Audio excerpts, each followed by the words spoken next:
ISKCON মন্দির, শ্রী শ্রী রাধা মাধব সুন্দর মন্দির। Welcome to my channel Shelly Tapadar blog. আশা করছি সকলে খুব ভালো আছো, আমিও খুব ভালো আছি। তো আজকে একটা ব্লগ নিয়ে তোমাদের সামনে চলে এলাম। তো এখন হচ্ছে ঘড়িতে বাজে পুরো 4টে বাজে, দেখো একদম। তো আমরা রেডি হয়েছি, তার কারণ আজকে হচ্ছে বান্ধবীরা এবং তার ছানাপোনারা মিলে যাচ্ছে হচ্ছে একটু কেনাকাটা করতে, টুকিটাকি কেনাকাটাটা মূল উদ্দেশ্য না, উদ্দেশ্য হচ্ছে একটু ঘোরাফেরা করবো। তো এখন তো পার্কে গেলে, পার্কে মানে কদিন যা বৃষ্টি হয়েছে, পার্কে না প্রচণ্ড কাদা। এবার কাদায় গিয়ে বাচ্চাগুলো কোথায় খেলবে, আমরা কোথায় বসে গল্প করো, সেই জন্য একটু কেনাকাটার নামে একটু বেরোনেই আর কি। তো সেখানেই যাচ্ছি।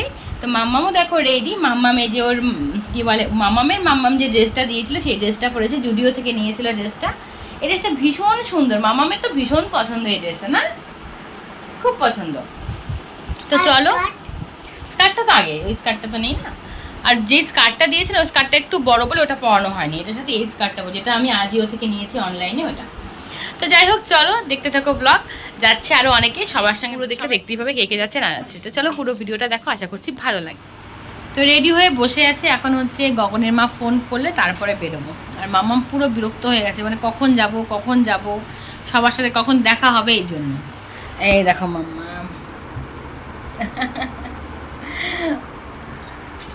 দেখো ভুল লাগাচ্ছে, ওই দিনকার কিন্ডার জয় হচ্ছে খেয়ে দেখো, এই যে দেখাও, এই যে ভুল লাগাচ্ছি দেখো, এখানে লাগানো যাবে কিন্তু এটা ভুল।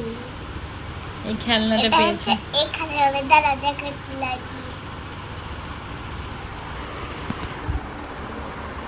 দেখাও এই এটা কি সুন্দর গাছ। একটু আগে এমন করে ঘোরাতে হবে, ঘোরাতে।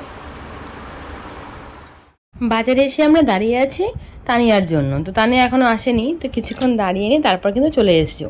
সবাই মিলে গিয়েছিলাম শাড়ির দোকানে। কেনাকাটা কিন্তু অনেকক্ষণ আগে কমপ্লিট হয়ে গেছে। এবার আইসক্রিম খেয়ে যে যার বাড়ির দিকে চলে যাব। বাড়িতে এসে মাম্মামকে একটু বই নিয়ে বসিয়েছি, কালকে তো এক্সাম রয়েছে, ওরাল এক্সাম।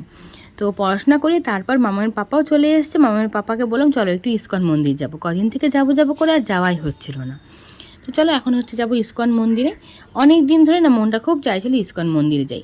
এই সন্ধেবেলার দিকে গেলে কিন্তু আরতিটা বেশ সুন্দর হয়, দেখতে ভীষণ ভালো লাগে। তো চলো একেবারে দেখা হচ্ছে মন্দিরে গিয়ে। তার আগে মামামের আবার খিদে পেয়ে গেছে, ও তো আম্মুরি খায় না, আমরা কিন্তু আম্মুরি খেয়েছি। এখন ও হচ্ছে মিষ্টি খাবে, তো ওকে একটু মিষ্টির দোকানে নিয়ে গিয়ে মিষ্টি খাইয়ে একেবারে মন্দিরে গিয়ে মাম্মাম বায়না করছে রসমালাই খাবে। মিষ্টি খাওয়ার তো পটু, তো রসমালাইটা দেখো একা একাই খেয়ে নিল। একবারও বলতে হয় না ওকে মিষ্টির ক্ষেত্রে যে খেয়ে নে, অথচ ভাতের ক্ষেত্রে কিন্তু 100 বার করে বলতে হয়। যাই হোক, এখন মিষ্টিটা খেয়ে নিলে তারপর যাব মন্দিরে। অনেক দিন ধরে না খুব টানছে কেন জানি। তো চলো এবার মন্দিরে গিয়ে তোমাদের সঙ্গে দেখা হচ্ছে। দুদিন আগে রথযাত্রা থাকার জন্য প্রচণ্ড ভিড় ছিল। ভেবেছিলাম রথযাত্রার দিনই আসবো। এই রথে কিন্তু গিয়েছিলাম আমাদের গ্রামের পার্কের মাঝে, যেতে পারিনি। জগন্নাথ দর্শন করতেই পারিনি, মনটা তাই ভীষণ খারাপ। তাই ভাবলাম আজ এখানে এসে দর্শন করে নিই।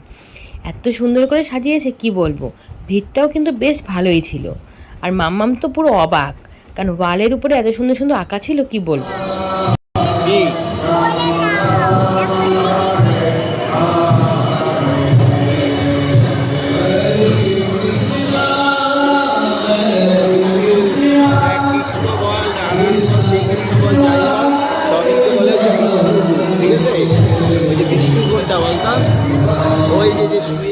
কিছুক্ষণ টাইম দাঁড়িয়ে থেকে গান শুনে এবার হচ্ছে না বসে বসেই গানটা শুনে নিই।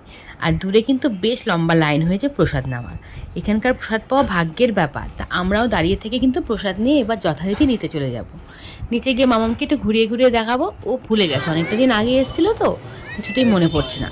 তাই যে সাদা ফুল গাছগুলো দেখে তো পুরো অবাক। এই ফুলগুলো মামামের ভারী পছন্দের গাছ। আর এদিক থেকে মন্দিরটা এত সুন্দর লাগছিল কি বলবো, মনটা পুরো শান্ত হয়ে গেল। আমাদের বাড়িতে নর্মালি সাদা ফুলগুলো একটু বড় সাইজের, আর এখানকারগুলো একদম ছোট্ট। যাই হোক, সুন্দর করে মন্দিরটা মামাকে ঘুরিয়ে দেখালাম। এবার বাড়ির দিকে, ও বাবা, বাড়ির দিকে আসতে না আসতেই রাস্তায় ঝিরঝির করে বৃষ্টিও নেমে গেল। এদিকে আর কি এক্সাম আছে, বাড়ির তারা তো রয়েছে, যেতেই হবে। কিছুক্ষণ টাইম দাঁড়িয়ে থাকলাম, মাকে ফোন করলাম। মা বলছে না এদিকে বৃষ্টি হচ্ছে না, এদিকে ছাতাও নিনি রেনকোটও নিনি, কী আর করা যাবে, ভিজে চলে আসতে হলো।